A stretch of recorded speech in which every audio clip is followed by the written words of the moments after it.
নমস্কার। আজকে সাপ্তাহিক রাশিফল নিয়ে আলোচনা করব। আজকে বলবো মীন রাশি এই সপ্তাহটা কেমন। এই সপ্তাহ বলতে 12 আগস্ট ও 18 আগস্ট 2024। এই সপ্তাহে সবচেয়ে বড় ট্রানজিট হচ্ছে সূর্য তার কর্কট রাশি ছেড়ে তার নিজ রাশি সিংহ রাশিতে প্রবেশ করবে এবং সেই দিনই মহা নক্ষত্রে প্রবেশ করবে। সেই অনুযায়ী মোটামুটি আদার্স সবগুলো নর্মালি রয়েছে। মঙ্গল বৃহস্পতি আপনার বৃষ রাশিতে রয়েছে অর্থাৎ থার্ড হাউসে, এবং শনি রয়েছে দ্বাদশে বক্রী হয়ে। এই সপ্তাহে আপনাকে কিন্তু রিলেশন নিয়ে একটু টেনশন, বিশেষ করে বাবা মার সাথে কোনো সম্পর্ক, ভাই বোনের সাথে সম্পর্ক, প্রেমিক প্রেমিকার সঙ্গে বা আপনার হাজব্যান্ড ওয়াইফের সম্পর্ক দেখবে আপনার টেনশন থাকবে।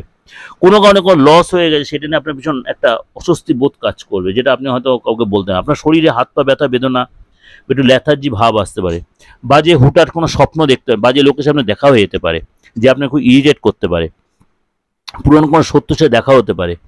এবং আপনার ভাই বোন হয়তো সপ্তাহের শেষের দিকে আপনাকে কোনো গিফট করতে বা কোনো গুড নিউজ দিতে হবে, যার জন্য আপনি খুব পুলকিত হবেন। এবং পড়োশির সাথে আপনার কিন্তু কোনো বাদ বিবাদে জড়িয়ে পড়তে পারেন। আননেসেসারি কোনো কারণে আপনি পড়োশির সাথে বা প্রতিবেশীর সাথে জড়িয়ে পড়তে এগুলো সাবধান। আপনার যে সন্তানের থেকে কোনো গুড নিউজ পেতে পারেন। আপনার মনের ইচ্ছা পূরণ হবে, কিন্তু তার জন্য আপনাকে অবশ্যই লেবার দিতে হবে।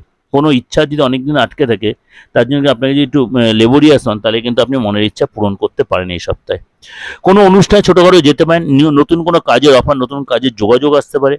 আপনার পার্টনার শরীর নিয়ে একটু ডিস্টার্ব হতে, কোনো গ্যাসের ব্যথা বেদনা এবং অ্যাসিডিটি এসব প্রবলেম ভুগতে পারে। আপনার পার্টনার কোনো কিছু কেনার ব্যাপারে আপনার কিছু খরচ হতে পারে, তার জন্য তো নিজের মধ্যে একটু প্রবলেম হতে পারে। আপনার পার্টনার আপনাকে কিছু গিফট দিতে পারে আপনাকে সন্তুষ্ট করার জন্য, সেগুলো কিন্তু আপনি হয়তো কিছু গিফট দিতে পারেন, এর জন্য কিন্তু আপনার একটু এক্সট্রা খরচ হতে পারে। অর্থাৎ ওভারঅল কিন্তু সময়টা শুভ যাবে। যে খুব যে খারাপ তা না, খুব যে ভালো তাও না। এটা ওভারঅল ডিসকাশন, এটার জন্য এত কিছু টেনশন নেওয়ার কারোর দরকার নেই। যদি দেখছেন এটা থেকে কোনো এদিক ওদিক হচ্ছে বা আপনার একটু কনফিউজড হয়ে যাচ্ছেন, কারোর সাথে কনসাল্ট করুন। কারোর সাথে কনসাল্ট করে অবশ্যই নিজের হাতটা নিজের বাচ্চাটা দেখান, দেখে অবশ্যই সেখান থেকে আপনি বেরিয়ে আসতে পারবেন।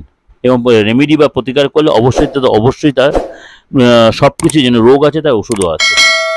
যোগাযোগ করতে হলে বুকিং নিয়ে ফোন করে নেবেন। এরকম নতুন নতুন প্রোগ্রাম দেখতে হলে দিগদর্শন চ্যানেলটিকে অবশ্যই সাবস্ক্রাইব করে নোটিফিকেশনটা অন করে যত লোকে শেয়ার করবেন।